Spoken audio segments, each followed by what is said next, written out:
The rain hit Pine Street like a grudge being settled. Friday night, the kind that soaked through cheap jackets and turned the pavement into black mirrors reflecting neon signs that had given up trying to stay lit. Marcus Hayes wiped down the last table of his shift, the motion automatic after 5 years of the same routine, the same cracked vinyl booths, the same coffee rings that never quite came clean, no matter how hard he scrubbed. The woman in the corner booth had been sitting there for 90 minutes. Marcus had noticed her the way you notice a Porsche parked outside a pawn shop. Completely wrong, impossible to ignore. Black suit that probably cost more than his car. Watch catching the fluorescent light every time she lifted her coffee cup. Leather handbag so fine it looked soft even from across the room. She'd ordered one slice of apple pie, touched maybe 3 bites, nursed the same cup of coffee until it had to be cold. What she hadn't done was tip. Marcus picked up the receipt from the register where she'd left it 10 minutes ago, walking out into the rain without a word. $8.50. The tip line was blank, not even a slash through it, just empty white space like she'd forgotten he existed the moment the transaction cleared. He felt the disappointment settle low in his gut, familiar as an old injury. Rich people rarely tipped well. They thought showing up was generosity enough. He moved to clear her table, stacking the barely touched pie plate, and that's when he saw the envelope. White, crisp, folded once, tucked beneath the edge where the plate had been. On the outside, in handwriting too precise to be accidental, 7 words. For the waiter who remembers names. Marcus's hands were shaking when he opened it, though he couldn't say why. Inside was a single sheet of paper and a business card thick enough to feel expensive. The note read, I need to see you. This is not charity. This is a proposal. Come to Sterling Enterprises tomorrow at 10 a.m. Ask for Catherine Sterling. Don't ignore this. The business card was embossed, the kind of thing that costs money just to print. Catherine Sterling. She's CEO, Sterling Enterprises. Marcus knew that name. Everyone did. Forbes had ranked her among the richest self-made women in the country. Tech industry, philanthropy, the kind of person who moved through the world like she owned it. And she just sat in his diner for 90 minutes, left $0, and told him to come see her. His first thought was prank. His second was scam. Rich people didn't leave notes for waiters. They didn't care what happened after they walked out the door. But something about the way she'd watched him tonight, her eyes following every move like she was studying him, testing him, made the hair on his arm stand up. Pine Street Diner sat on the edge of town where the streetlights flickered and the pavement had given up pretending to be whole. The kind of place nobody came unless they had to. Friday nights brought the usual crowd, truck drivers killing time before their next haul, factory workers too tired to cook, college kids counting quarters for coffee that would last them 3 hours. Marcus had worked these tables for 5 years now, long enough that the vinyl felt like home and the coffee smell had soaked into his skin permanently. Before this, he'd written code for a software company downtown. Decent salary, health insurance, a future that made sense on paper. Then Jennifer died in a car accident on a Tuesday afternoon. Drunk driver, red light, the kind of thing that happened to other people until it happened to you. And suddenly, none of it mattered. Their daughter Sophie was 2 years old. Someone had to be there when she woke up screaming. Someone had to make breakfast and tie shoes and read stories before bed and explain why mommy wasn't coming home. Night shifts at the diner paid $23,000 a year for 60 hours a week, but it let him be a father during the hours that counted. He was 34 now, though some days he felt 50. His uniform was clean but worn thin at the elbows. His smile came easy because he'd learned that kindness cost nothing, and in a place like this, it was the only currency that mattered. Most customers never bothered learning his name. He knew all of theirs. Frank Martinez sat at the counter tonight, trucker cap pushed back, telling a story about a load of refrigerators he'd hauled to Montana in a blizzard. Marcus had heard the story twice before, but he listened anyway, nodding in the right places, because Frank needed someone to hear it more than Marcus needed to not hear it again. The whiskey glass sat between Frank's weathered hands, amber liquid catching the light. Marcus reached across and slid it farther down the counter, out of easy reach. Frank's eyes were already half glazed, the kind of drunk that thought it was sober enough to drive. You're gonna fall asleep at the wheel if you keep that up, Frank. Frank waved him off but didn't reach for the glass. You worry too much, kid. Someone has to. At booth 3, Amanda Foster hunched over a textbook, nursing coffee that had gone cold an hour ago. 19 years old, studying nursing at the community college. Counting out coins on more than one occasion, with her face going red when she came up short. Tonight she'd ordered the cheapest thing on the menu, dry toast and water. When Marcus brought the check, he'd already crossed out the total and written 0. Her eyes went wide when she saw it. Marcus, I can't. You can. Pay it forward someday. She looked like she might cry. Marcus moved to the next table before she could argue, because accepting gratitude always felt harder than giving help. At 9 o'clock, his phone buzzed in his pocket. He stepped into the kitchen where Tommy Wilson was scrubbing down the grill, 50 years of kitchen work carved into his face in grease burns and scars. Tommy caught Marcus's eye and nodded without looking up. They'd worked together long enough that permission didn't need words. Marcus answered on the second ring. Hey, sweetheart. Sophie's voice came through, small and sleepy, the way it always did when she called this late. Daddy, I miss you. When are you coming home? The words hit him in the chest every time, a clean punch that never got easier. Not until late, baby, but Mrs. Henderson is right next door if you need anything. I know. I just wanted to say goodnight. 5 years of this. 5 years of missing bedtime and school plays and the sound of her breathing in the next room. Jennifer used to say he was the best father she knew. He wondered what she'd think now, if she could see him working tables while their daughter called from an empty apartment to say goodnight because she was lonely. Good night, Sophie, I love you. Love you too, Daddy. He stayed there after she hung up, staring at the cracked tile floor, phone warm in his hand. The industrial dishwasher hissed behind him. Tommy kept scrubbing, giving him space. Eventually, Marcus pushed back through the kitchen doors because standing still hurt more than moving. That's when he noticed the woman in the corner booth for the first time. Really noticed her. She didn't fit. That much was obvious from 20 feet away.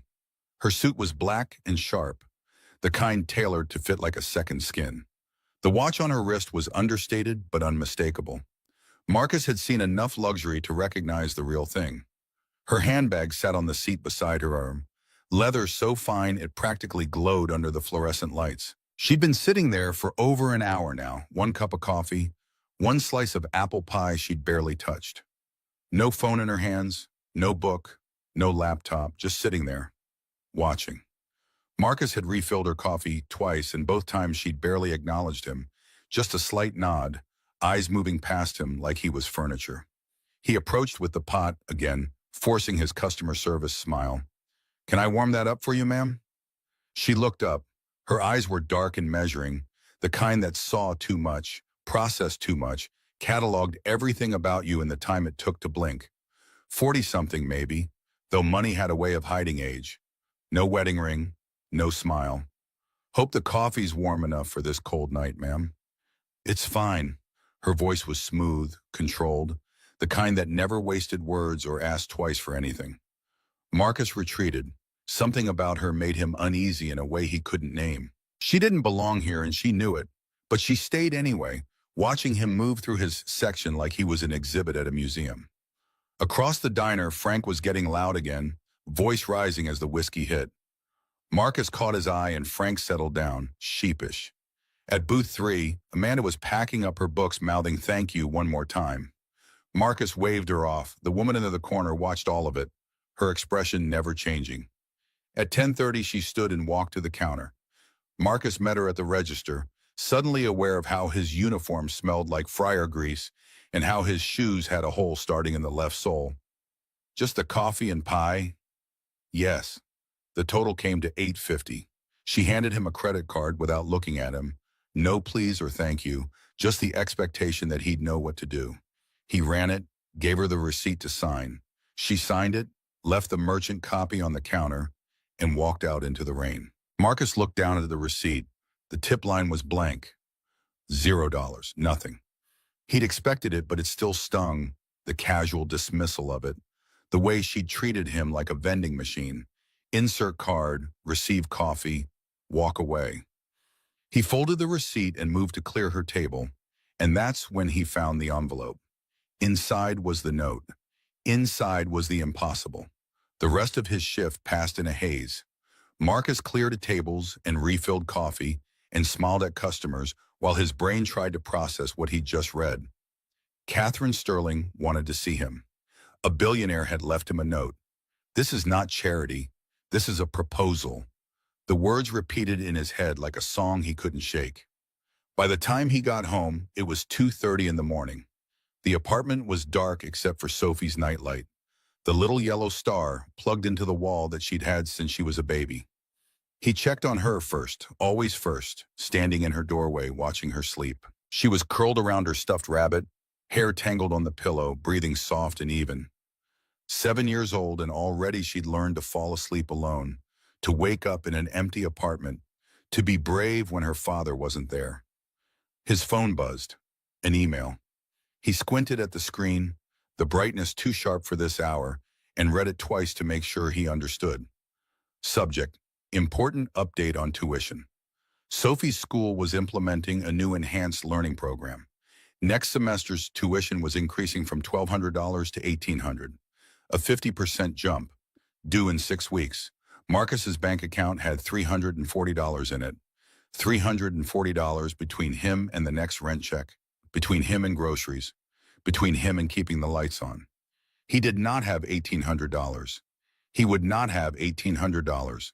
Not in 6 weeks, not in 6 months. Sophie couldn't transfer schools. She had friends there, teachers who knew her, a routine that kept her grounded in a world that had already tilted too far sideways when her mother died. Taking that away would break something in her that Marcus didn't think he could fix. He sat on the edge of his bed and stared at the wall. The note from Catherine Sterling felt heavy in his pocket, heavier than paper should feel. What kind of proposal? What could a billionaire possibly want from a waiter? Rich people didn't help poor people without wanting something in return. That was how the world worked. He'd learned that lesson the hard way, more than once. But then he thought about Sophie, about the email, about $340 that would never stretch to $1,800, no matter how he tried to make the math work. If there was even a 1% chance this could help her, could he really walk away? He lay down but didn't sleep. The ceiling had a water stain in the corner that looked like a map of somewhere he'd never been. Jennifer smiled at him from the photo on his nightstand, forever 32, forever healthy, forever about to say something he'd never get to hear. The night before she died, she'd kissed Sophie's forehead and told him, "Give her the life I couldn't give her." He'd been trying. God, he'd been trying. Working 60-hour weeks, smiling at customers who didn't see him, counting pennies, saying no to his daughter's request for things that cost $15. But trying wasn't the same as succeeding. Trying didn't pay tuition. Trying didn't change the fact that he was failing the one promise that mattered. At 6 in the morning, Sophie crawled into his bed, hair a mess, eyes still half closed with sleep. She pressed her face against his shoulder, and he wrapped his arms around her, this small, warm weight that was the only reason he got up anymore. "Did you sleep well, Daddy?" "I did, sweetheart." The lie came easy. 5 years of practice. "I had a dream about Mommy. She said she was proud of us." His throat closed up. He pulled her closer, breathing in the smell of her shampoo, cheap stuff from the dollar store, but it smelled like hope anyway. "She is, baby. I promise." "Are you going to work today?" "Not until tonight. We have the whole day together." She smiled and closed her eyes again, trusting him completely, believing him without question. Marcus stared at the wall and made his decision. He would go to Sterling Enterprises, not because he believed in miracles or thought a billionaire would save him, but because he needed to know why she'd sat in that diner for 90 minutes, why she'd watched him like he was a puzzle she needed to solve, why she'd left that note. And maybe, just maybe, because refusing to try felt like giving up, and he'd promised Jennifer he would never do that. The building was 40 stories of glass and steel, the kind that reflected clouds and made you feel small just looking at it. Marcus stood on the sidewalk across the street for 10 minutes before he crossed, gathering courage the way other people gathered breath. His suit was the only one he owned, from his wedding 7 years ago, too tight in the shoulders now, pants riding a little short. But it was the best he had. The lobby smelled like money. Fresh flowers on marble surfaces, cologne that probably cost more per ounce than Marcus made per hour, floors polished to a mirror shine. The reception desk looked like something from a museum, all clean lines and expensive wood. The woman behind it glanced up as he approached, her smile professional and distant, the kind that said she could tell exactly how much his shot cost and had already decided he didn't belong here. "I'm here to see Catherine Sterling." His voice came out rougher than he meant, nerves making it crack slightly. "Do you have an appointment?" "She asked me to come. My name is Marcus Hayes." The receptionist picked up her phone and murmured something he couldn't hear, her eyes never leaving his face, assessing him like livestock at auction. She listened, then hung up, and when she looked at him again, there was surprise in her expression. Genuine shock that someone like him had actually been expected. 38th floor, elevator on the left. He rode up alone, watching the numbers climb, his reflection staring back at him from the polished walls. He looked out of place. He looked like someone who'd wandered in from another life entirely, which was true, he supposed. The man in the reflection was tired and broke, and wearing a suit that didn't fit. The man in the reflection was pretending to be someone who belonged in places like this. The doors opened onto a hallway of glass and dark wood, all sharp angles and deliberate emptiness. A young man in a suit that fit properly materialized immediately, the kind of assistant who got paid well to be invisible until needed. "Mr. Hayes, right this way." They walked past offices where people sat at computers worth more than Marcus's car, past conference rooms with views that stretched to the horizon. The assistant stopped at a set of double doors at the end of the hall, knocked twice, and opened them without waiting for an answer. "Mr. Hayes is here." Catherine Sterling stood behind a desk that could have fit Marcus's entire apartment. The office was massive and minimal, all clean lines and natural light flooding through floor-to-ceiling windows that overlooked the city like a kingdom.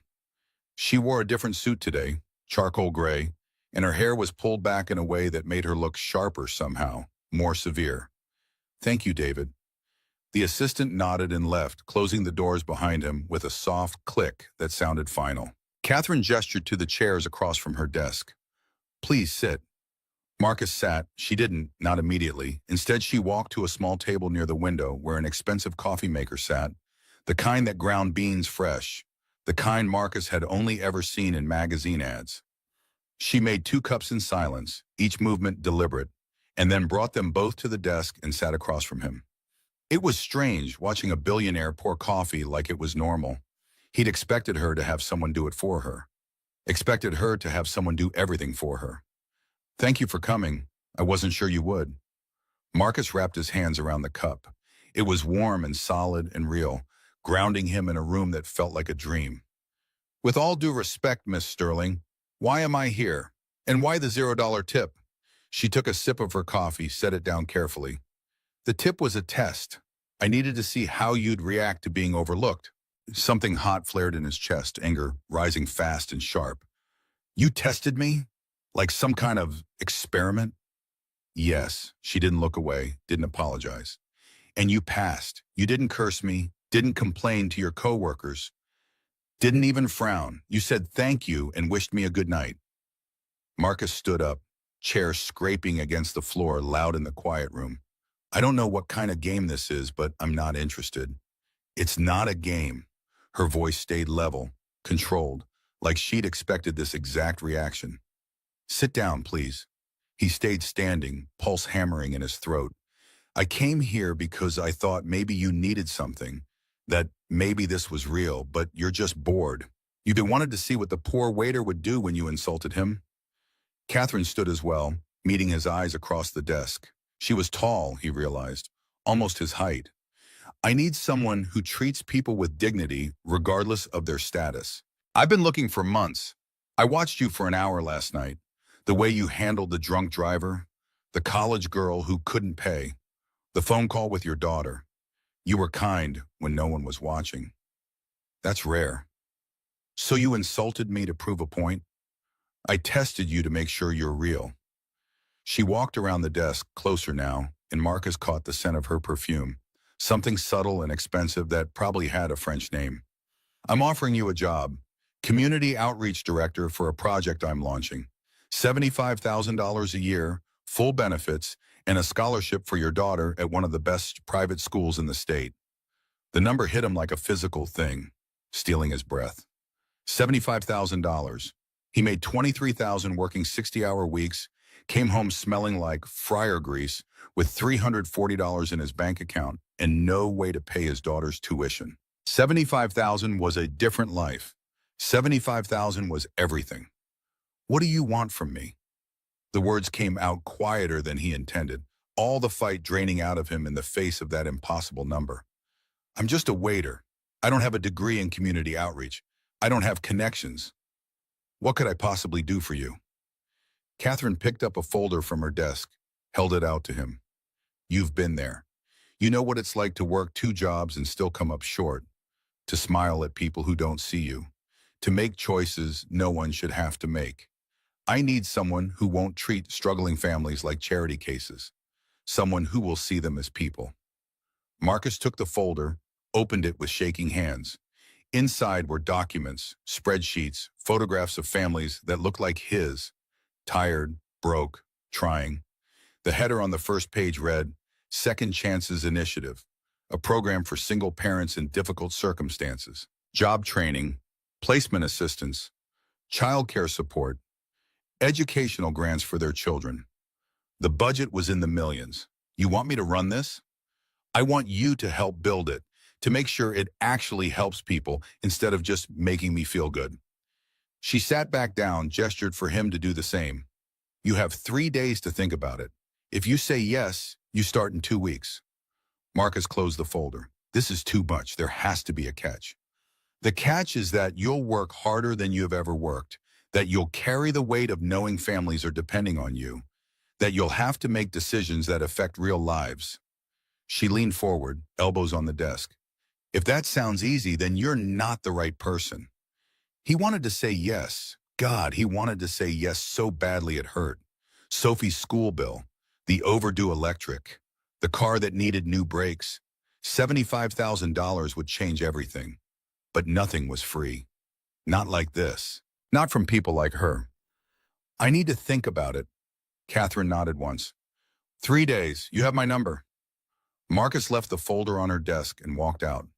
His hands didn't stop shaking until he was back on the street, breathing exhaust and rain, surrounded by people who belonged in this world in ways he never would. That night at the diner, Marcus told Tommy about the meeting while the dinner rush screamed around them. Steam rose from the industrial dishwasher. Grease popped on the grill. Tommy scraped at burned bits with hard, angry motions. 50 years of kitchen work in every stroke. Rich people don't give, Marcus. They buy. Tommy didn't look up. What do you think she wants to buy from you? I don't know. That's what scares me. Lisa Parker pushed through the kitchen doors with a tray of dirty plates. 25 years old and still saving for cosmetology school. Still hustling for tips that never quite added up to enough. I heard about Sterling. My cousin worked for one of her companies. She's ruthless in business. Fires people without blinking. You sure you want to get involved with someone like that? Marcus leaned against the counter, doubt wrapping tighter around his chest with every word. I don't know what I want. Tommy's voice went softer. You want to take care of your kid. We all get that. Just make sure you're not trading one kind of broke for another. After his shift, Marcus picked up Sophie from Mrs. Henderson's apartment next door. The older woman waved away his thanks like always, like watching a 7-year-old 3 nights a week was nothing. Like everyone had neighbors who cared that much. Sophie was tired, rubbing her eyes as they walked the 2 blocks home through streets that never quite felt safe this late. Can we stop at the store, Daddy? I need pencils for school. The 24-hour grocery on the corner had fluorescent lights too bright and floors that stuck to your shoes. Sophie held his hand as they walked down the school supply aisle. She picked out the cheapest pack of pencils without being asked, already knowing not to reach for the fancy ones with erasers that didn't leave smudges. On their way to the register, they passed the book section. Sophie stopped, her eyes catching on a colorful cover. A kid's science book filled with pictures of planets and animals and the human body. $15. Marcus watched her look at it, watched the want cross her face, watched her start to reach, and then stop herself. Daddy, can I? She caught herself looking up at him with those serious eyes that were too old for 7. Never mind, I can get it from the library.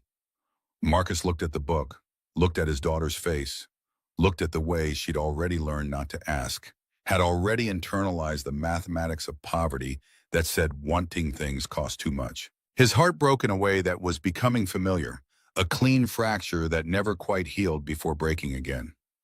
Next time, sweetie. The words tasted like failure. It's okay, Daddy. I can borrow it from the library. She said it with such easy acceptance that something inside him cracked wider. They bought the pencils and walked home in silence. After Sophie was asleep, Marcus sat at his laptop and searched for Catherine Sterling, needing to know who she really was, what she really wanted. Pages of results came up, articles about her company, interviews about her philanthropy, a Forbes profile from 2 years ago, detailing her rise from nothing to billions. Self-made, they called her. Tech industry, started her company in her garage and built it into something that moved markets. Most of it was what he expected. Glossy, corporate, the kind of success story that sounded good in speeches. But then he found an older article, buried several pages deep where nobody looked anymore. Local newspaper from 2010. The headline read, "From waitress to boardroom, Catherine Sterling credits late mother's work ethic." Marcus read it twice, then a third time to be sure. Catherine's mother had been named Grace Sterling. She'd worked as a waitress for over 20 years, raising her daughter alone after her husband died. Worked 2 jobs most of her life, sometimes 3, sacrificing everything to put Catherine through school. Grace Sterling had died in 2018 after a long illness. The article didn't say what kind, only that she'd passed after years of struggling. Marcus stared at the screen until his eyes burned. Catherine's mother had been a waitress, a single parent, just like him. This wasn't random. This wasn't some billionaire looking for a project. This was personal. This was about her mother. He called the number on Catherine's card the next morning. The assistant answered, but Catherine picked up within 30 seconds, like she'd been waiting. "Mr. Hayes?" Marcus didn't bother with pleasantries. "I need to know the real reason." "Why me?" "The actual reason." Long silence on the other end. Then, "Come back to my office, 2 o'clock. He was there at 1:45. This time, Catherine met him in the lobby herself, which surprised him enough that he almost didn't follow when she gestured toward the elevators. She led him not to her office, but to a smaller conference room with a single window overlooking the parking garage. They sat across from each other at the table, and for the first time since he'd met her, Catherine Sterling looked uncertain. "My mother's name was Grace." Her voice was quiet, controlled the way someone's voice gets when they're holding something heavy. "She raised me alone. My father died when I was 3. She worked as a waitress at a place called Rosie's Diner. 2 shifts a day, sometimes 3. Exhausted all the time, but she never complained, not once." Marcus listened without interrupting, watching emotions cross her face that the careful makeup couldn't quite hide. "When I was 15, she got hit by a drunk driver on her way home from work. Broke her back. 3 surgeries, physical therapy for months. We had insurance, but it wasn't enough. We were going to lose everything." Catherine's hands folded tight on the table, knuckles going white. "There was a man who used to come into Rosie's every morning. My mother said he was poor, worked construction, could barely afford breakfast. But when he heard what happened, he organized a fundraiser, got the whole neighborhood involved, raised enough to cover most of the bills." She looked out the window at nothing. "My mother tried to find him after she recovered, wanted to thank him, pay him back, but he was gone, moved away, someone said. She never got to thank him. It bothered her for the rest of her life." Marcus felt something shift in his chest, pieces of a puzzle clicking into place. "And you're looking for him?" "He died 5 years ago. I found out too late." Catherine turned back to him, and her eyes were wet, though no tears fell. "But I saw in you what my mother saw in him. Dignity without arrogance. Kindness without expectation.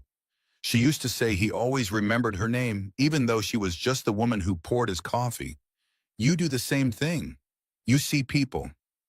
So this is about your mother.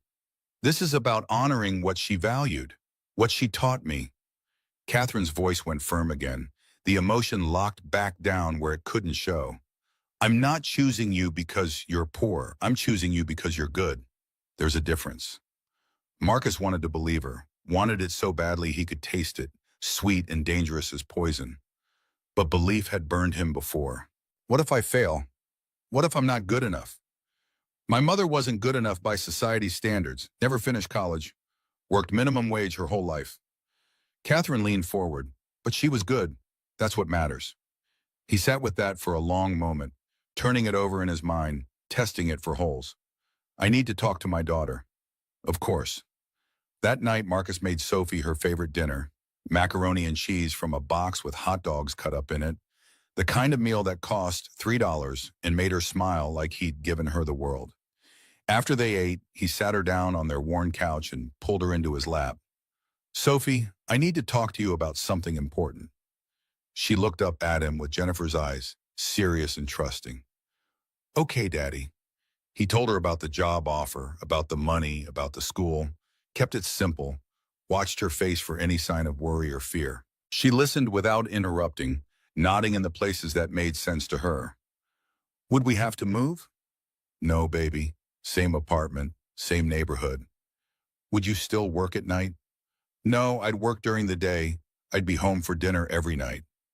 Her face lit up in a way that made his chest hurt. Really? Really? She threw her arms around his neck and Marcus held her tight, breathing in the smell of her cheap shampoo and thinking about all the nights he'd missed, all the dinners he hadn't been there for, all the times she'd fallen asleep alone because he was pouring coffee for strangers. Then you should do it, Daddy. I miss you at dinner. Okay, I will. But the next day, before Marcus could call Catherine back, before he could say yes to the impossible, everything fell apart in the way things always seem to fall apart right when hope started creeping back in. Someone at Sterling Enterprises talked to the press. Maybe the receptionist who'd looked at him like he was dirt on her expensive shoes. Maybe the assistant who'd led him down those pristine hallways. It didn't matter who. What mattered was that by noon a local news website was running a story. Billionaire Sterling plucks waiter from diner for high-paying position. What's the real story? The article was full of speculation, questions about why a successful CEO would hire someone with no experience, implications about their relationship that stopped just short of saying anything actionable. The insinuation was clear enough. By afternoon, everyone at Pine Street Diner knew, and by the time Marcus showed up for his shift that night, the whispers had already started. Tommy wouldn't look at him.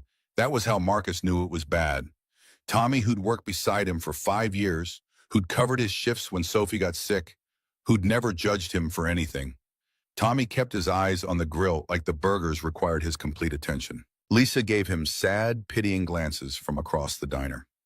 Frank Martinez nursed his coffee at the counter without telling any stories. Amanda Foster, the nursing student who'd graduated last spring and still came back sometimes, avoided his eyes entirely. The other customers whispered behind their menus, heads bent together, voices low enough that Marcus couldn't hear the words, but loud enough that he knew they were about him. Ray Murphy, the owner, pulled Marcus aside before the dinner rush hit. 58 years old with gray hair and a beer gut, wearing the same stained apron he'd worn for 20 years. He put a hand on Marcus's shoulder the way you'd touch someone at a funeral.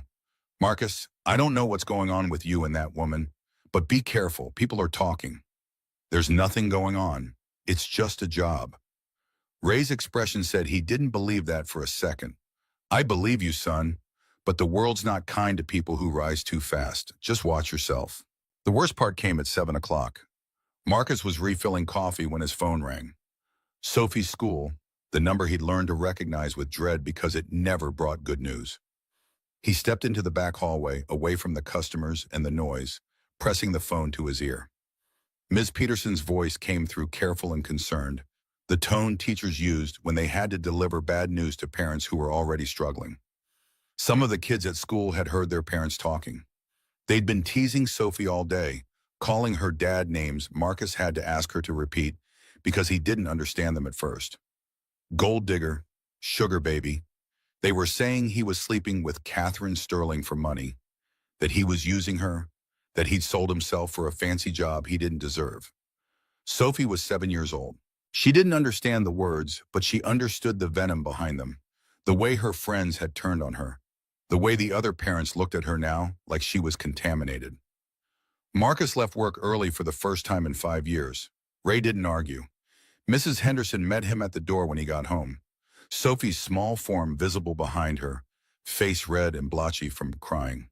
The older woman squeezed his arm without saying anything because there was nothing to say. Sophie ran to him the moment Mrs. Henderson stepped aside. Marcus caught her and held on, feeling her shake with sobs against his chest, her tears soaking through his uniform.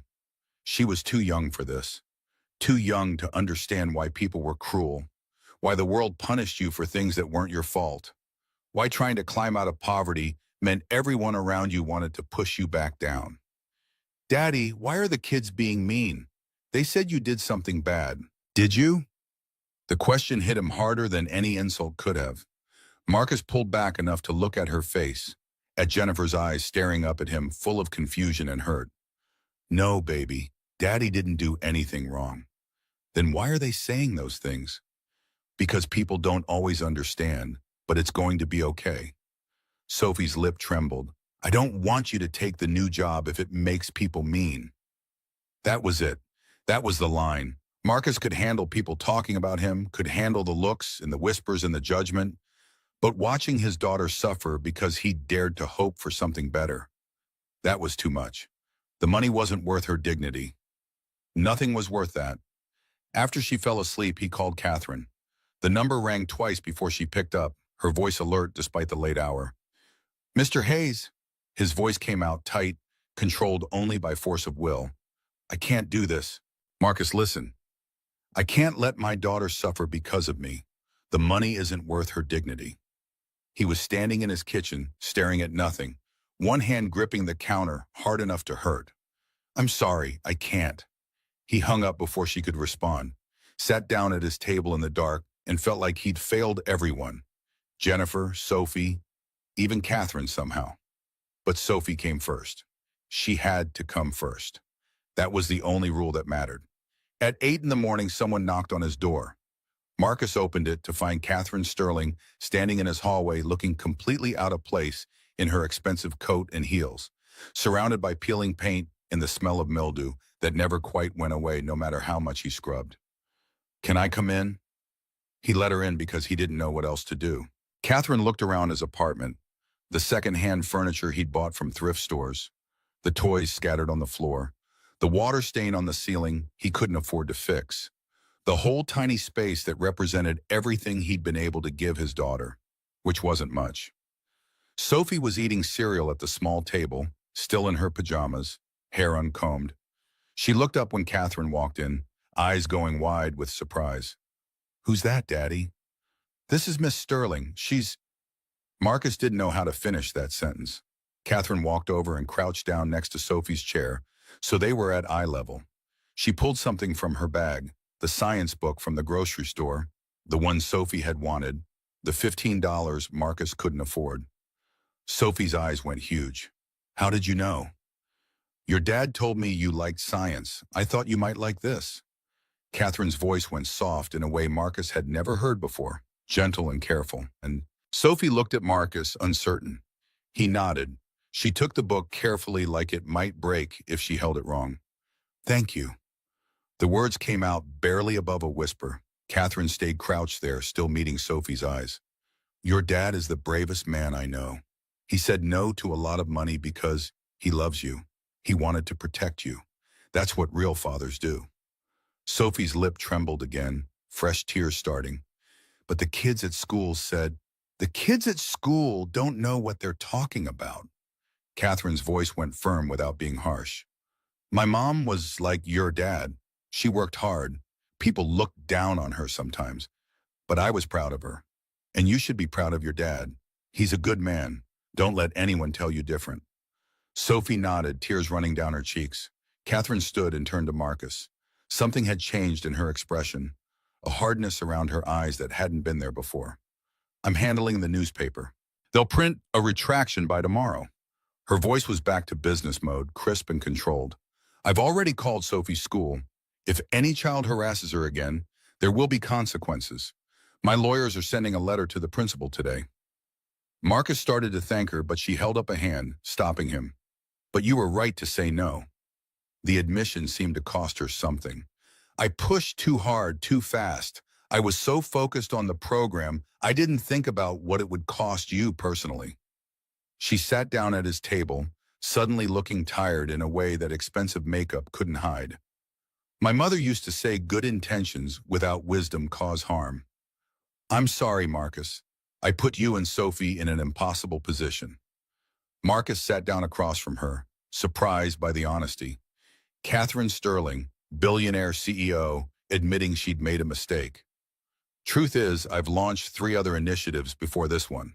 All failed within the first year. Her fingers traced patterns on his cheap tablecloth.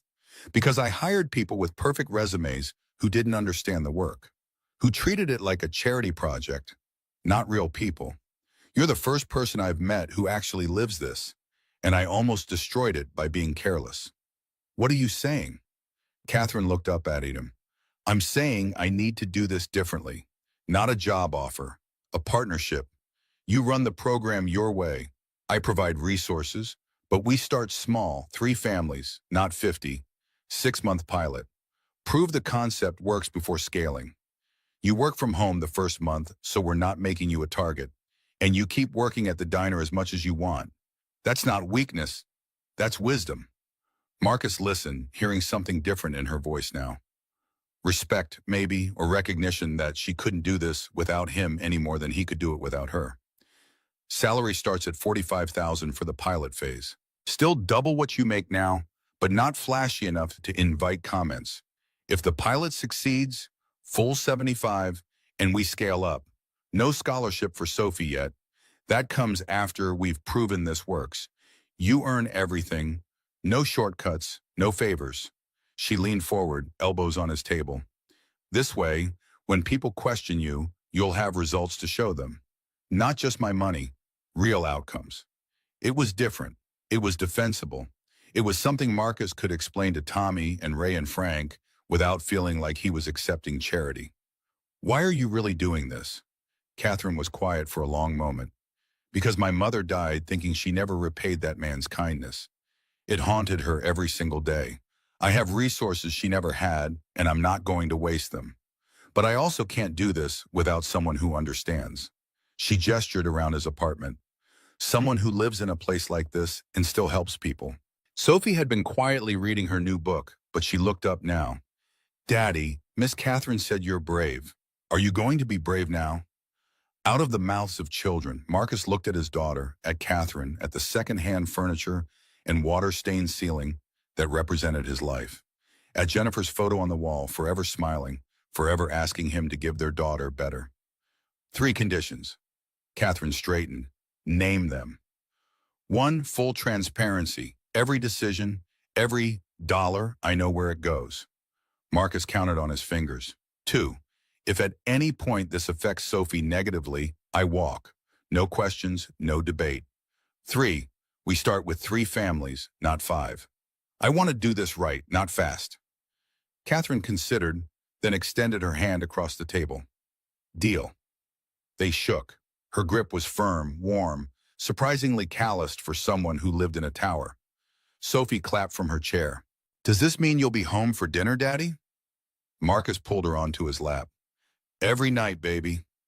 Catherine's phone rang. She answered, listened, her expression going grim. When? I'll be right there. She hung up and looked at Marcus. There's a problem. The newspaper didn't just speculate about us.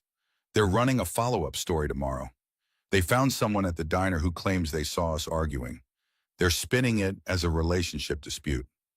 Marcus's stomach dropped. Who? Catherine showed him her phone. There was a photo from the diner, a quote underneath. Ray Murphy, owner of Pine Street Diner. Seemed personal, not professional. She came back, they argued. Draw your own conclusions.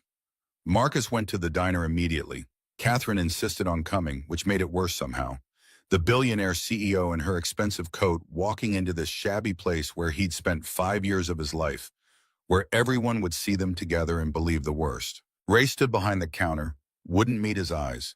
The lunch crowd was thin, but everyone stopped eating to watch. Marcus's voice came out harder than he intended. Ray, why? They paid me $500, Marcus. I got expenses. Ray's face flushed red, but his jaw stayed set, defensive. I didn't say anything untrue. Just what I saw. You saw a woman visiting to apologize and me protecting my daughter. You turned that into a scandal. Ray slammed his hand on the counter. You're the one cozying up to billionaires while the rest of us are still scraping by.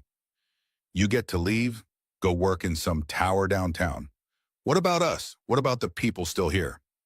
The truth came out then, bitter and raw.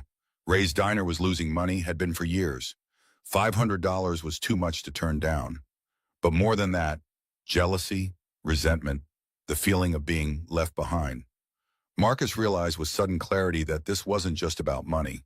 It was about watching someone escape while you stayed trapped. Catherine stepped forward before Marcus could respond. What if the diner was part of the program?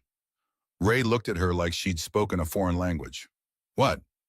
Second Chance's initiative needs a partner location, a place where participants can meet, get coffee, feel comfortable, not a corporate office, real community space. Catherine's voice was calm, reasonable, the tone of someone making a business deal.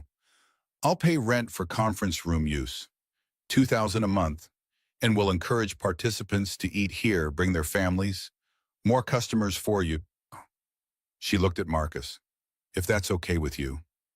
Marcus was torn between anger at Ray's betrayal and understanding Catherine's strategy. This solved multiple problems. Ray got financial help. The program got an authentic location. The community saw investment in the neighborhood instead of just someone being taken away. On one condition, Ray prints a retraction himself, tells the newspaper he was wrong, misunderstood the situation. Ray hesitated, pride fighting with practicality. Finally, he nodded. I can do that. Tommy pushed through the kitchen doors, grease-stained apron and all. He'd been listening the whole time. I was wrong about you, Marcus. Both of you. He looked at Catherine. You didn't have to help this place. Good businesses need good communities. This is good business. Tommy wiped his hands on his apron. Then count me in, whatever you need. Lisa joined them from behind the counter, followed by Frank Martinez from his usual spot. One by one, the people Marcus had worked beside for 5 years came forward, and he realized something he should have known all along. They doubted him because they were scared for him, not because they hated him. They were just people trying to survive in a world that didn't care about them, and he'd been one of them long enough that they wanted to protect him from disappointment. That night, they spread out across a corner booth, Marcus, Catherine, Tommy, Lisa, with notes and a laptop and coffee that actually tasted good because Tommy had made it special. Planning a program that might actually work, might actually help people if they didn't screw it up. We need families who will trust us but also have a real chance of success, Marcus said, pen tapping against his notepad. Can't set people up to fail. Tommy leaned back, arms crossed. There's Diana Chen, single mom, 2 kids, works overnight, stocking at the grocery. Smart woman, reliable, just needs a break. Lisa nodded. And Kevin Brooks, young guy, painter, puts himself through art school, comes in here late nights, orders the cheapest thing on the menu. His work is good. I've seen photos on his phone. Marcus added a name. Amanda graduated nursing school last year. She's working at City Hospital now but drowning in student debt. Could use job placement, help, financial counseling. Catherine took notes on her laptop, fingers flying across the keys. What do they actually need? Not what I think they need. What would actually help them? Diana needs childcare more than anything. Marcus had thought about this all day. She can't take a better job if she can't afford care for her kids. That's the bottleneck. Tommy nodded. Kevin needs materials, studio space. He's talented but works from a tiny apartment. Can't create properly when you're living in a closet. Amanda needs loan consolidation, Lisa added. Maybe help finding a roommate to reduce rent. The debt payments are killing her. She's working 2 jobs and getting burned out. Catherine stopped typing, looked up. So, not one size fits all, customized support based on what each person actually needs. Exactly. Marcus met her eyes. Dignity means choice, means asking them what they need instead of telling them what we think is best. Something passed between them in that moment, an understanding that went deeper than words. Catherine was learning, actually learning, not just performing the motions of caring while staying safely distant. The woman who'd tested him with a $0 tip was starting to see what he'd known all along, that helping people meant trusting them to know their own lives better than you ever could. The front door opened. 3 people walked in with cameras and microphones. Local news crew. The reporter was a woman in her 30s, aggressive smile, predatory eyes. "Mr. Hayes, is it true you and Catherine Sterling are in a personal relationship?" Marcus froze. Catherine stood, voice going cold. "This is private property. You need to leave." The reporter ignored her, microphone thrust toward Marcus. "Our sources say you've been seen arguing. Are you using her for money?" Frank Martinez stood up from the counter. "Hey, leave him alone." Amanda Foster, eating dinner at a booth, joined in. "Marcus helped me through school. He's a good person." Other customers started speaking up, voices overlapping. "He gave me a free meal when I was broke. He remembered my daughter's name. He's not using anyone." One by one, the people Marcus had served for 5 years rose to defend him, and he felt something crack open in his chest that had been locked tight since Jennifer died. Ray stepped out from behind the counter. "You want a story? I'll give you a story." He looked at Marcus, regret written across his face. "I was wrong. I sold him out for $500 because I was jealous and scared. But I've watched this man for 5 years. He works harder than anyone I know, raises his kid alone, and still finds time to care about strangers. If a billionaire sees value in that, maybe we should too. Now get out of my diner." The reporter tried one more angle, turning to Catherine. "But Miss Sterling, why really hire someone with no qualifications?" Sophie walked in holding Mrs. Henderson's hand. She ran to Marcus, and he scooped her up, protective instinct overriding everything else. Sophie looked at the reporter with Jennifer's eyes, confused and scared. "Are you being mean to my daddy?" The reporter's face softened. You couldn't be aggressive toward a man holding his frightened 7-year-old daughter, not on camera.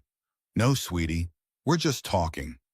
Sophie turned to Marcus, loud enough for everyone to hear. "He's the best daddy. He takes care of everyone."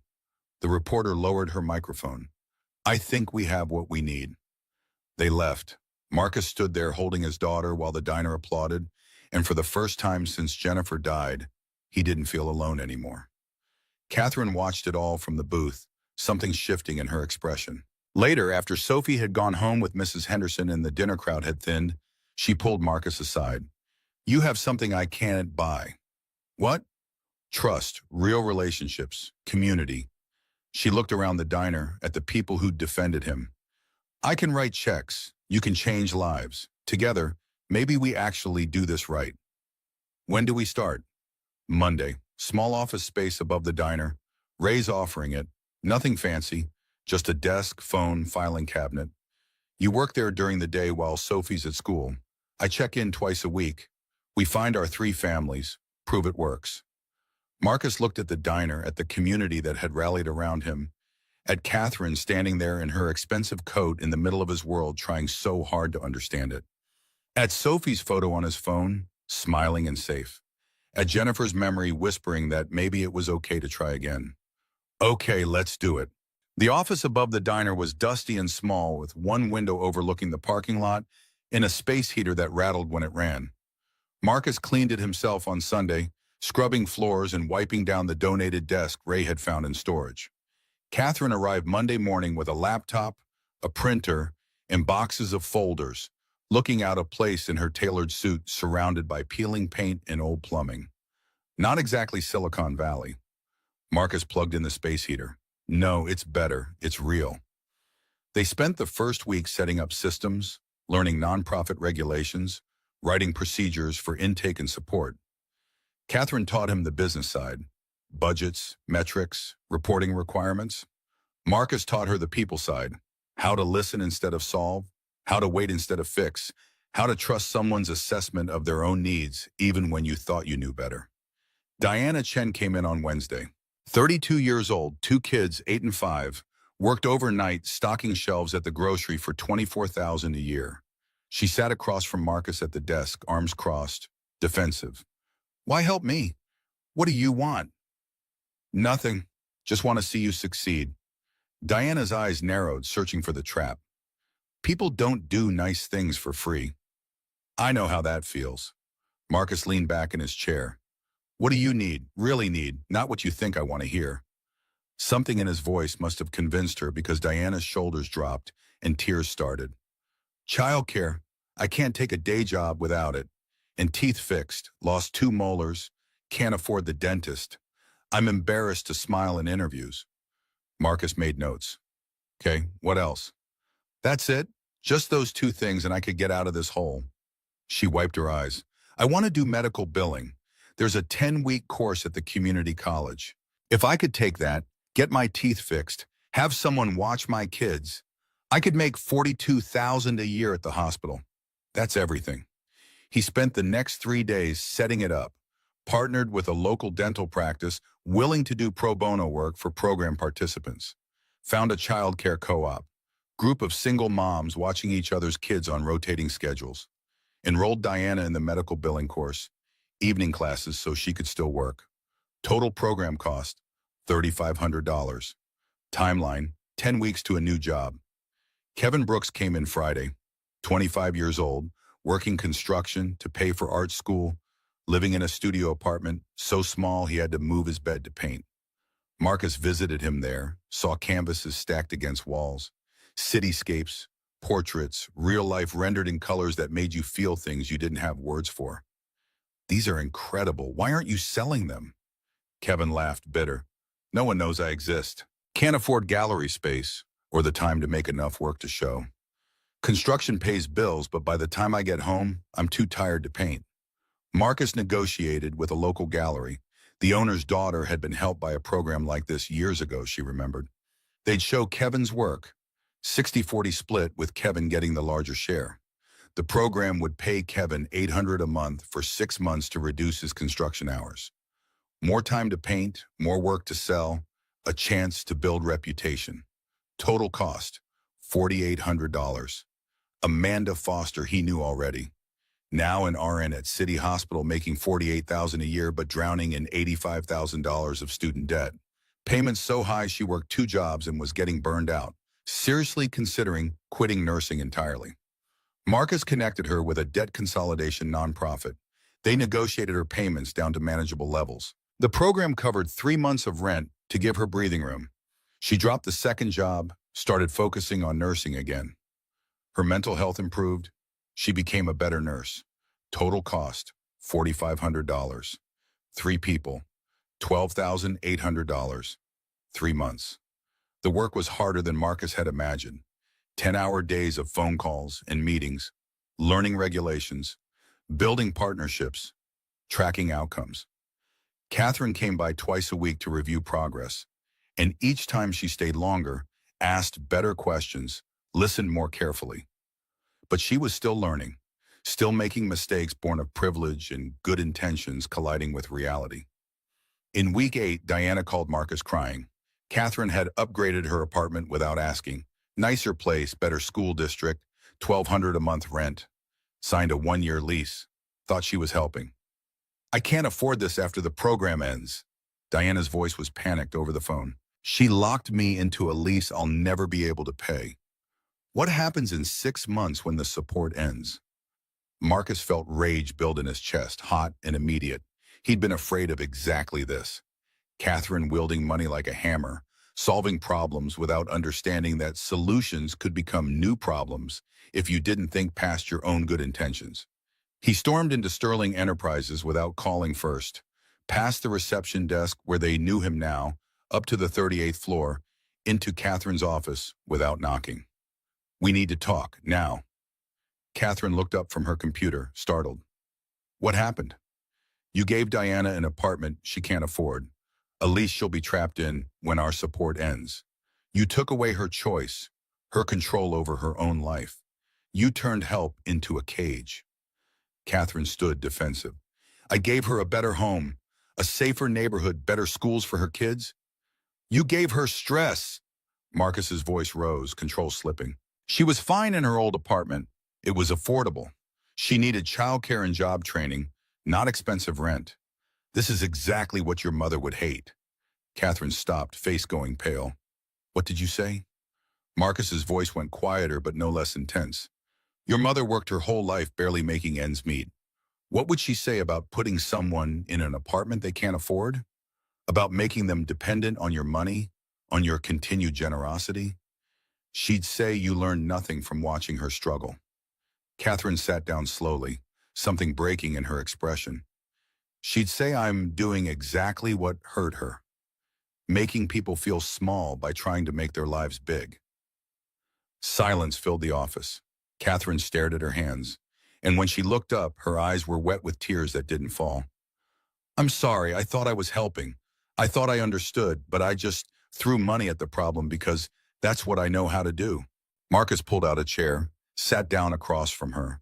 The anger was fading, replaced by something more complicated. She was trying, genuinely trying. She'd just grown up with so much money that she didn't understand how differently it worked for people who had none. Money isn't help if it creates dependency. Dignity means giving people choices, not making choices for them. Catherine wiped her eyes. How do we fix this? They broke Diana's lease. Catherine paid the penalty without complaint. Diana stayed in her old apartment, the one she could actually afford. Catherine drove to Diana's place that afternoon and apologized in person, and Marcus went with her, watched her sit at Diana's kitchen table and say the words, I was wrong, I'm sorry, I should have asked you what you wanted, instead of assuming I knew better. Diana looked at Marcus, then back at Catherine. I know you meant well. Good intentions aren't enough. I need to do better. Catherine's voice was firm, the CEO returning, and I will. After they left, Marcus and Catherine stood in the parking lot outside Diana's building. Evening coming on, streetlights starting to flicker to life. Catherine leaned against her car, looking tired in a way that went deeper than physical exhaustion. Thank you for calling me out. Someone had to. Most people wouldn't. She looked at him. Most people would have let me keep making mistakes because I'm rich and they're afraid of me. You're not afraid of me. Marcus shrugged. You hired me to make sure the program helps people. Can't do that if I'm scared to tell you the truth. Something shifted in her expression. Warmth breaking through the professional distance she usually maintained. You're teaching me things I should have learned years ago. You're learning, that matters. They stood there for a moment longer than necessary, the air between them charged with something neither acknowledged. Then Catherine got in her car and drove away, and Marcus walked back to his own beat-up sedan, thinking about how complicated people were. How wrong he'd been about her in some ways, how right in others. By month 3, results were coming in. Diana finished her medical billing course at the top of her class, got hired at the hospital, making $42,000 a year, a 70% increase. She bought a used car, first car she'd owned in 5 years. Her kids started thriving, no longer stressed about whether mom could make rent. The child care co-op had grown to 5 mothers now, all helping each other. Kevin's art show sold out. A local magazine ran a profile, from construction worker to rising artist. Commission work was coming in. He was making $40,000 a year from painting, enough to quit construction entirely. He'd started mentoring 2 younger artists from the program, passing forward what had been given to him. Amanda led a nursing mentorship program at City Hospital now. Her debt payments were manageable. She'd dropped the second job and her patient care scores had improved dramatically. The hospital partnered with Second Chance for job placement. They'd hired 3 nurses through the program so far. 3 families, $12,800, 3 lives transformed. But Marcus had also learned hard lessons about failure. Robert Patterson had been participant number 4. 38 years old, laid-off factory worker. The program got him into welding certification, state-of-the-art training that should have led to jobs paying $60,000 a year. But halfway through the course, Robert stopped showing up. Marcus visited his apartment, found him drunk at 2 in the afternoon, place smelling like despair and unwashed dishes. I can't do this. I'm too old, too broken. Robert's voice was slurred, eyes unfocused. You're not. You just need to give it time. You don't get it. Some of us can't be saved. Robert stood up, swaying. Now get out. Marcus left. Sat in his car outside Robert's building for 20 minutes trying to figure out what he'd done wrong, what he could have done differently. Eventually, he drove to the diner and sat at the counter staring at cold coffee until midnight, feeling like a failure. Catherine found him there.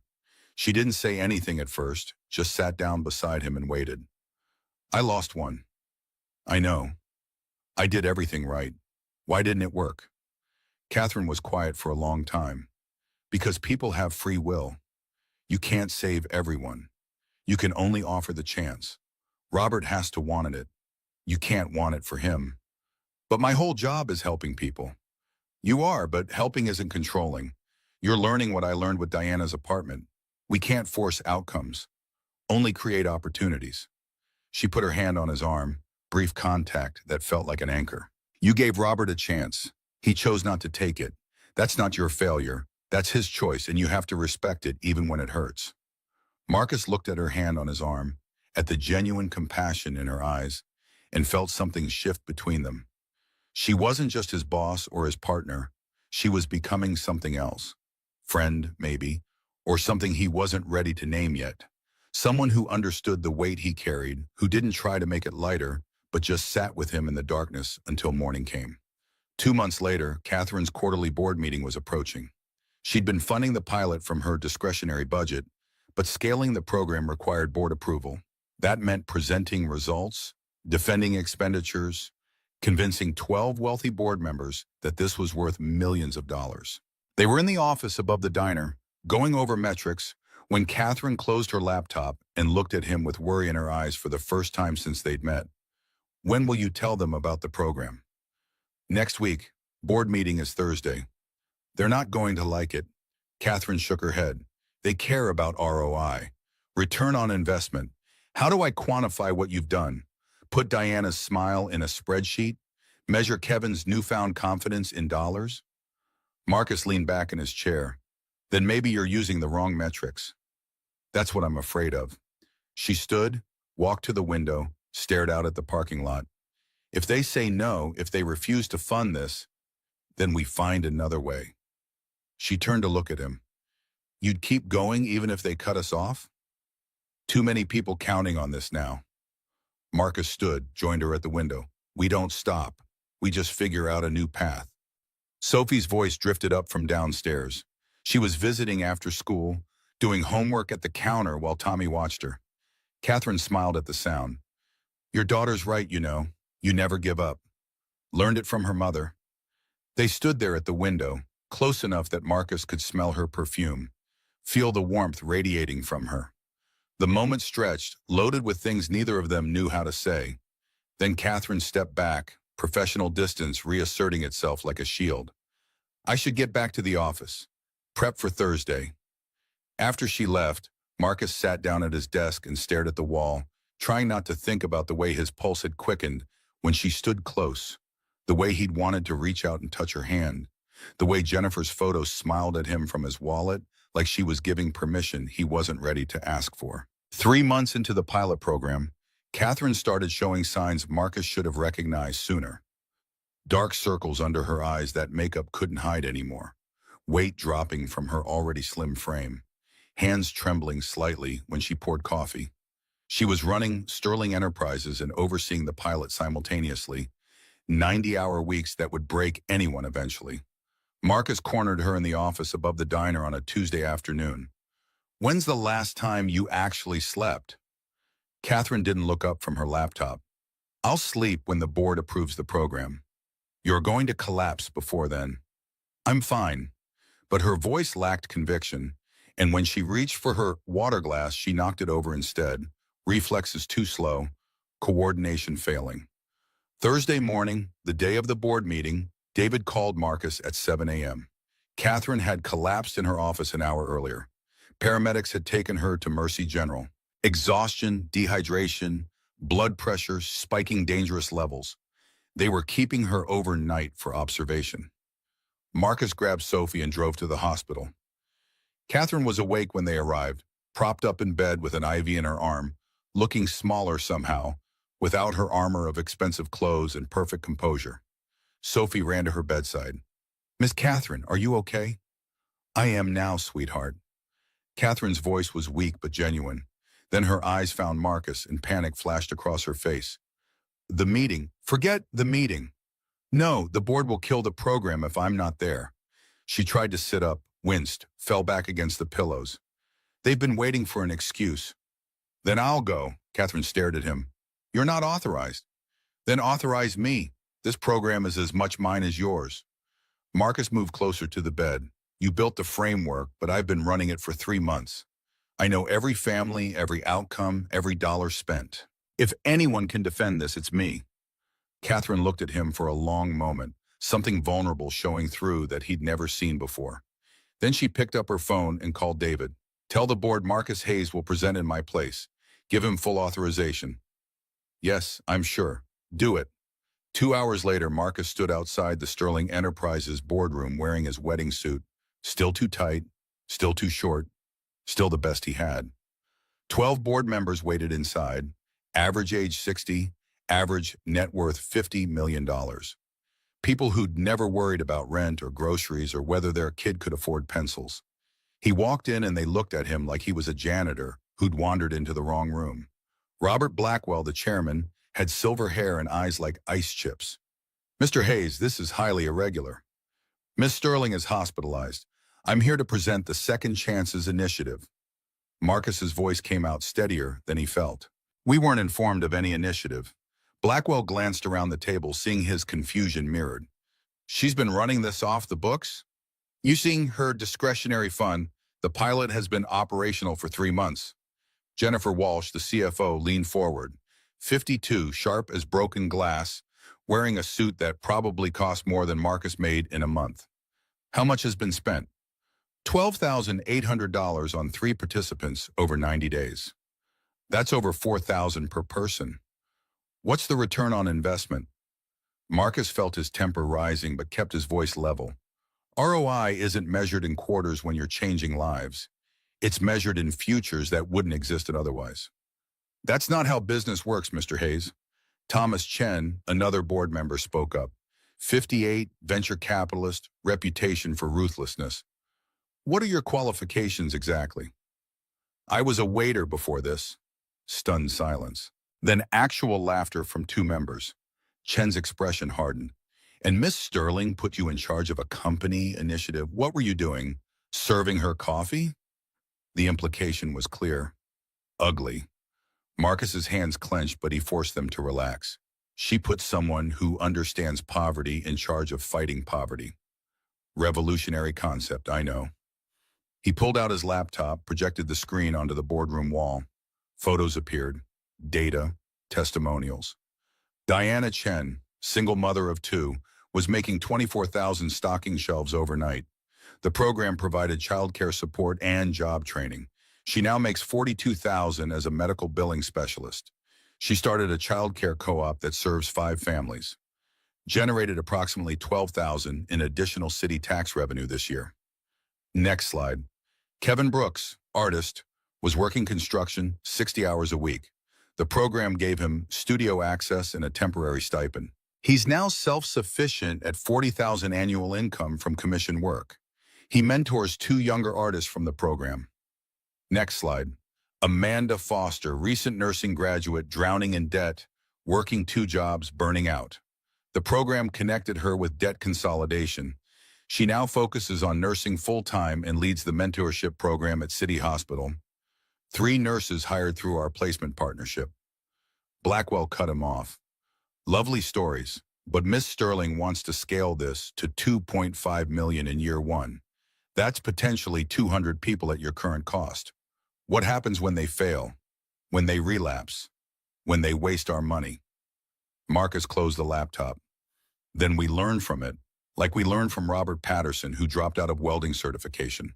Failure happens, but 3 successes out of 4 attempts is a 75% success rate. What's your success rate on venture capital investments, Mr. Chen? Chen's face flushed. That's not comparable, isn't it? You bet on people and ideas hoping they'll succeed. So do we. The difference is our investments have hearts beating inside them. I move to suspend this initiative pending Miss Sterling's recovery. Blackwell's voice was final, dismissive. Marcus felt rage building, white-hot and clarifying. You're not investing in a program, you're investing in dignity. His voice rang out loud in the expensive room. Miss Sterling's mother was a waitress, worked 2 jobs her whole life. When she got hurt, a construction worker who could barely afford breakfast organized a fundraiser, saved her life, changed Miss Sterling's life. That man didn't do it for tax benefits. He did it because Grace Sterling remembered his name, because dignity matters more than profit margins. The room went quiet. Marcus walked to the head of the table, stood behind Blackwell's chair, addressed them all. You sit here in $5,000 suits making decisions about people you've never met, people whose names you don't know, whose struggles you can't imagine. I lived in that world. I still do. I know what it's like to work 60 hours and still come up short, to choose between your kid's medicine and rent, to watch your daughter learn not to ask for things because you can't afford them. His voice dropped lower, more intense. Diana volunteers at the program now, helping other mothers navigate the system. Kevin mentors young artists who can't afford school. Amanda trains new nurses with patience she didn't have when she was drowning. That's not on your spreadsheets, but that's what lasts. That's what compounds. That's real return on investment. People becoming strong enough to lift others. Jennifer Walsh started to interrupt, but Marcus kept going. If you cut this program, you're not cutting costs. You're cutting hope, and I won't be part of that. He looked at Blackwell. Either you approve funding or I walk, and I'll tell every media outlet in the city exactly why. That Sterling Enterprises board cares more about quarterly earnings than the people their CEO nearly killed herself trying to help. The threat landed. Blackwell's jaw tightened. If Marcus walked and talked, the story would be devastating. Billionaire collapses from overwork trying to help people while board kills her program. Bad press, a potential stock impact, shareholder questions. But Thomas Chen stood up. Marcus braced for another attack. Instead, Chen's voice came out quiet, reflective. My father was a janitor, worked for the same company 40 years. When he had a stroke they fired him. No pension, no insurance, nothing. We lost our house. I was 14. He looked around the table. I built my fortune so my family would never face that again. But I forgot what it felt like to be powerless. This man, he gestured at Marcus, is reminding me. Chen turned to Blackwell. I vote to approve funding. Full $2.5 million. Jennifer Walsh studied her notes. I need more data, but I don't oppose. She looked at Marcus with something like respect. You've got backbone. That counts for something. 3 board members voted yes immediately. 4 more followed Chen's lead. 2 voted no, including Blackwell. 3 abstained. The motion passed 7-2 with 3 abstentions. The program would continue, would expand, would get its chance. Marcus nearly collapsed with relief. He thanked them and walked out before his legs gave out, made it to the elevator before the shaking started. Rode down to the lobby and sat on a marble bench trying to remember how to breathe. His phone rang, Catherine calling from the hospital. David just told me, you did it. We did it. You built it. I just defended it. Her voice was warm, proud, intimate in a way that made his chest tight. No, you saved it. Thank you, Marcus, for everything. Get some rest. I'll come by tonight. I'd like that. Over the next 5 months, the program expanded carefully. By month 5, they were serving 25 families. Marcus hired a small team, 3 case managers, 1 administrator. The office above the diner grew to occupy 2 rooms. Catherine recovered and returned to work, but with mandatory breaks that Marcus enforced personally, showing up at her office to drag her away from her desk when she worked too late. They grew closer during those months. Coffee meetings that lasted longer than necessary. Dinners to discuss the program that turned into conversations about everything else. Marcus felt something shifting between them. Something that scared him because it felt like betraying Jennifer's memory, but also felt right in a way he couldn't deny. Sophie noticed. Miss Catherine makes you smile, Daddy, like you used to smile in the pictures with Mommy. Marcus pulled her onto his lap. Is that okay with you? Sophie nodded seriously. Mommy would want you to be happy. She told me in my dream. Month 8 brought a crisis that tested everything Marcus thought he knew about trust and mercy. He was reviewing financials when he noticed something wrong. Small discrepancies, amounts that didn't quite add up. $15,000 missing over 2 months. He spent 3 days tracking the trail, sick dread building as the pattern emerged. Patrick Sullivan, 32 years old, case manager Marcus had hired 4 months ago. Good credentials, seemed genuinely committed to the work. The money had gone out in small amounts, vendor payments, supply purchases, except the vendors didn't exist and the supplies never arrived. Marcus confronted him in the office on a Friday afternoon. Patrick's face crumbled immediately, all pretense gone. "My mother has cancer. She needed surgery. Insurance wouldn't cover it." His voice broke. "I was going to pay it back, I swear." Marcus felt torn in directions he couldn't reconcile. Patrick had stolen from families depending on this program, from people with nothing. But his mother really was sick, really did need surgery, really would die without it. $15,000 was the difference between life and death, and Patrick had made the choice any son might make. "You betrayed every person we're trying to help." "I know, I'm sorry, I was desperate." Desperate doesn't excuse theft.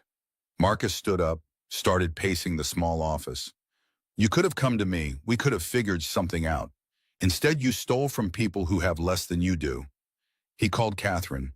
Then he called Thomas Chen, the board member who'd supported him, who understood what poverty did to people's choices. They met at the diner that night. Marcus, Catherine, Chen. Patrick's mother really was dying. Surgery cost $18,000. Patrick had stolen 15, was desperate for the rest. Chen listened to everything, sipping coffee Tommy had made special. Finally he spoke, voice measured and thoughtful. "Your instinct is compassion. That's good. But compassion without accountability enables bad behavior. Here's what I recommend. Fire Patrick. He broke trust. But offer a repayment plan, $15,000 over 5 years, no interest. If he defaults, press charges. His mother's surgery? The program pays it as a grant, not a loan. We don't punish dying mothers for their sons' crimes. That's not justice, that's cruelty." The wisdom of it settled over Marcus like clarity after confusion. Justice wasn't revenge. It was holding people accountable while still honoring their humanity. They implemented it exactly as Chen suggested.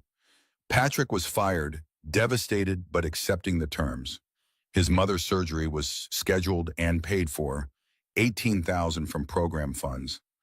External auditors were hired, 2 signature rules implemented. Trust had to be earned now, not assumed. Marcus learned something crucial in that moment. Helping people meant sometimes saying no, sometimes drawing lines, sometimes letting consequences teach lessons that kindness alone couldn't. The program got stronger for it, less naive, more sustainable. By month 12, Second Chances Initiative had served 48 families. Success rate held at 73%, 35 families thriving, 13 still in progress or having dropped out. Local press started covering them positively. 3 more cities wanted to replicate the model. Marcus's salary had increased to the full $75,000 after the board approval. He'd moved to a 2-bedroom apartment. Sophie finally had her own room, but stayed in the same neighborhood, same building even, just 1 floor up. Then the city budget crisis hit.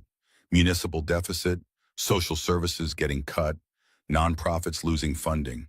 Councilman James Wheeler, fiscal conservative with political ambitions, proposed eliminating all discretionary grants to private initiatives. Second Chances used several city partnerships for job placement and resource referrals. If Wheeler's proposal passed, the program would lose legitimacy, access, the infrastructure that made it work. The city council hearing was scheduled for a Thursday afternoon in late November.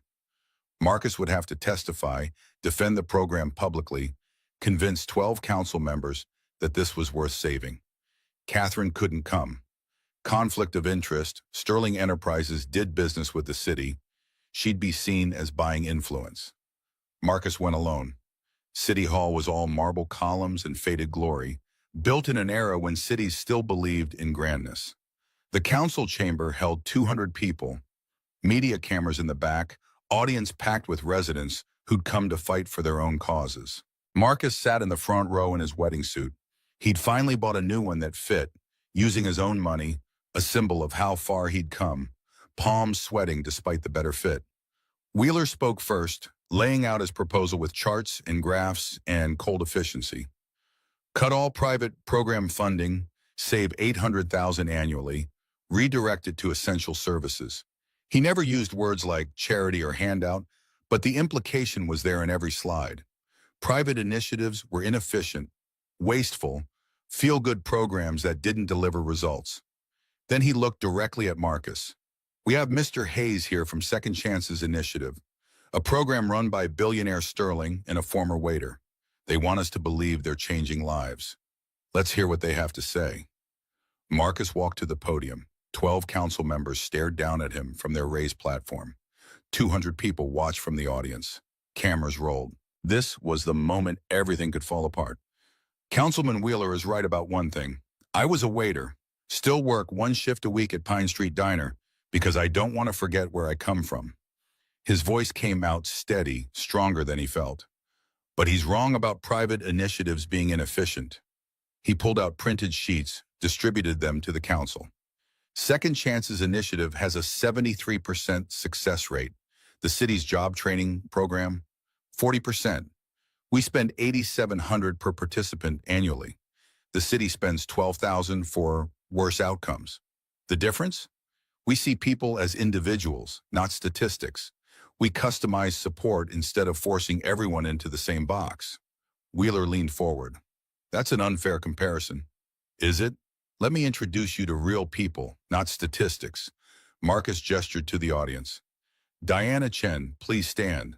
Diana rose from her seat, wearing professional clothes, confident in a way she hadn't been a year ago. Diana was making $24,000 working overnight. Applied to the city program, waitlisted 8 months. Our program helped immediately. She now makes $42,000, supervises 8 employees. She pays $4,700 more in city taxes annually than before, and she started a childcare co-op that serves 7 families. He gestured to another section. Kevin Brooks, stand up. Kevin stood, the young artist who'd been working construction. Kevin applied for city arts grants 3 times, rejected every time. Our program supported him for 6 months. He now earns $43,000 from commissioned work. His paintings hang in your lobby, Councilman Wheeler. You walk past them every day. He pays city taxes on income that wouldn't exist without our support. Councilwoman Maria Garcia, a Latina woman in her 50s who represented the district where most participants lived, spoke up. How many of your participants are city residents, Mr. Hayes? All 48. That's a program requirement. We only serve people who live and work here, who pay taxes here, who build community here. And how much tax revenue have they generated since their income increases? Marcus had anticipated this question, had the numbers ready.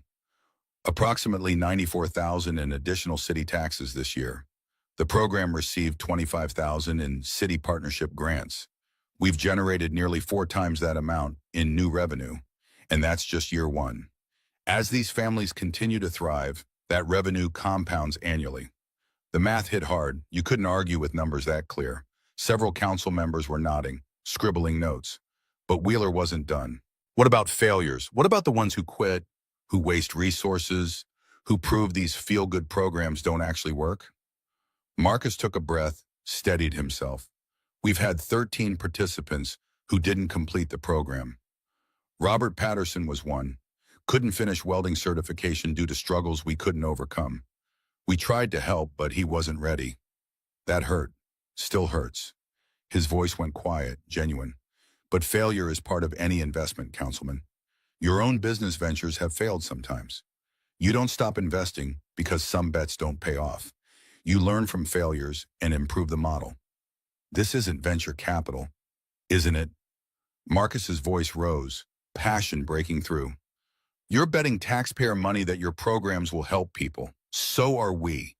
The difference is we're winning our bets more often than you are. 73% versus 40%.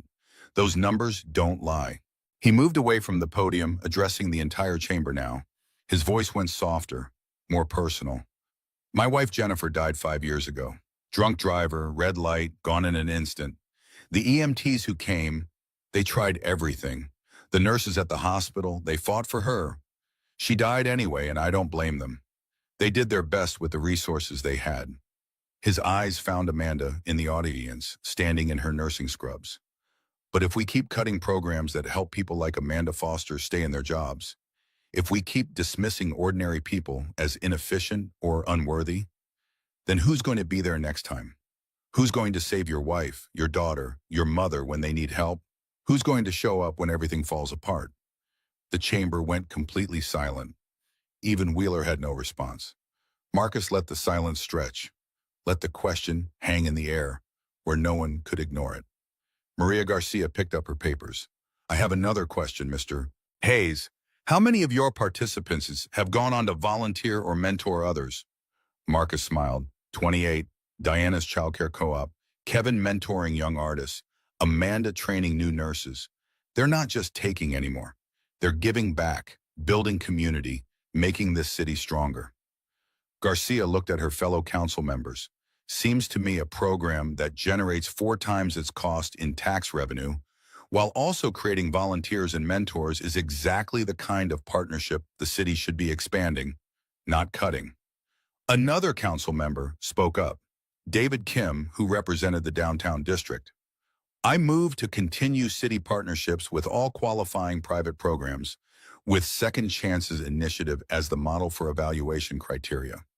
The vote happened quickly after that, 9-3 in favor of continuing partnerships and creating a qualification framework. Wheeler's proposal didn't just fail, it was reversed into something better. Second Chances was safe, and the model they'd built would now help other programs prove their worth. Marcus walked out of City Hall into afternoon sunshine, feeling like he could finally breathe. Diana and Kevin and Amanda caught up with him on the steps, surrounding him in a group hug that felt like vindication, like family, like proof that all the struggle meant something. That night there was celebration at the diner. Ray closed early, hosted a private party. All the program participants came, bringing their families, their kids, their gratitude. Tommy cooked actual good food. Lisa served with a smile. Sophie ran around playing with the other children, happy in a way Marcus hadn't seen since Jennifer died. Catherine arrived late, slipping in quietly, but Sophie saw her and ran over immediately. Miss Catherine, we won. Daddy was amazing. Catherine's eyes found Marcus across the crowded diner, and something passed between them that felt like more than friendship, more than partnership. Something neither of them had been brave enough to name yet. Later, after most people had gone home and Sophie had fallen asleep on a booth bench, Marcus and Catherine stood outside in the parking lot. The night was cold and clear, stars visible despite the city lights. They'd been moving toward this moment for months, but neither had been ready to cross the line. You've changed everything, Catherine said quietly, her breath visible in the cold air. We changed it together. No, you changed me. She looked at him, vulnerability showing through all her careful defenses. I came into that diner a year ago thinking I knew how to help people, thinking money solved problems, that I could fix things from a distance.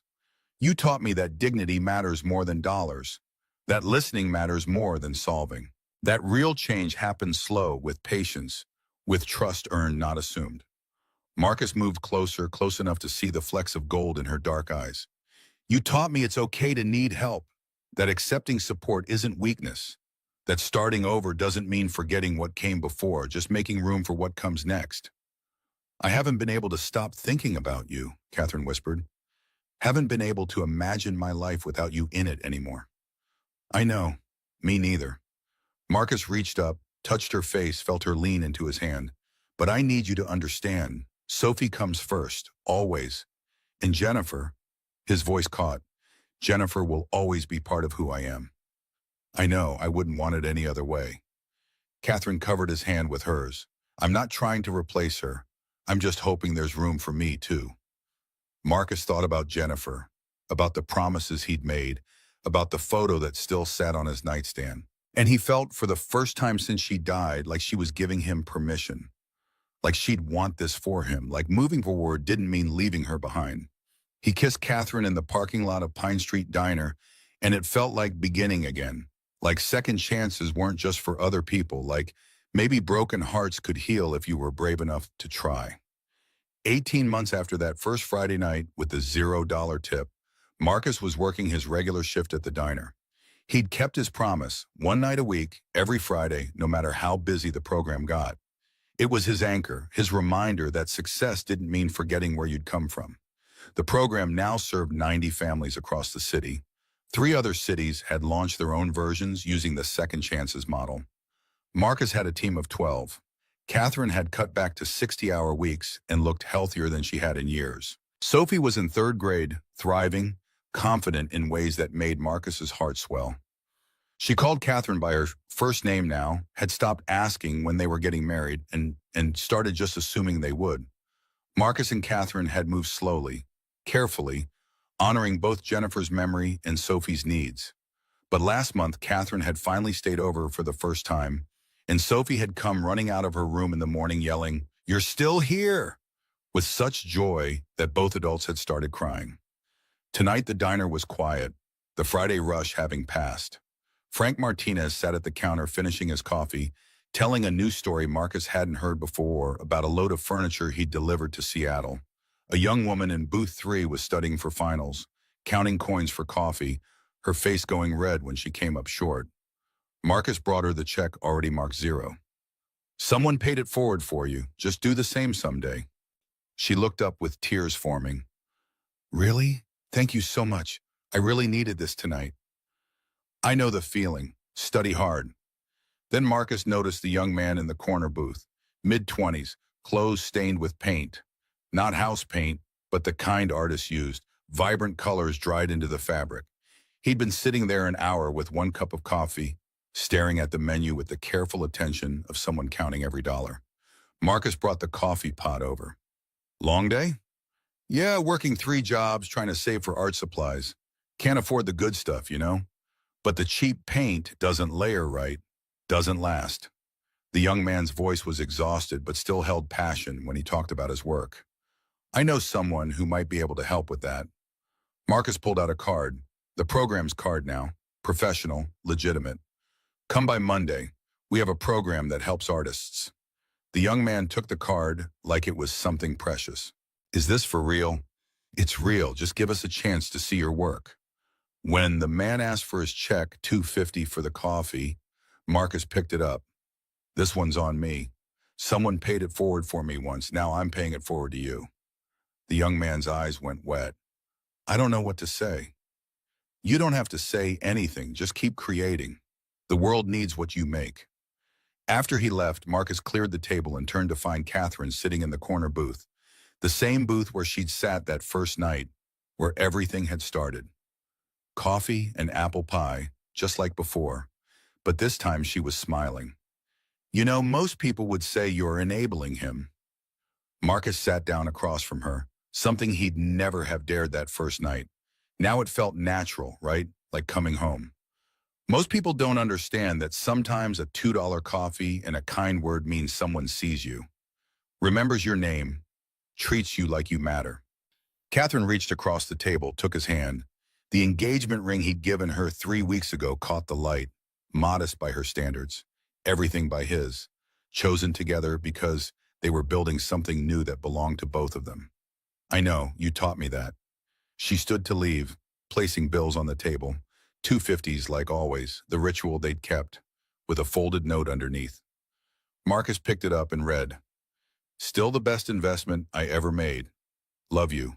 Come home soon. See." He looked up and she was at the door, turning back to catch his eye.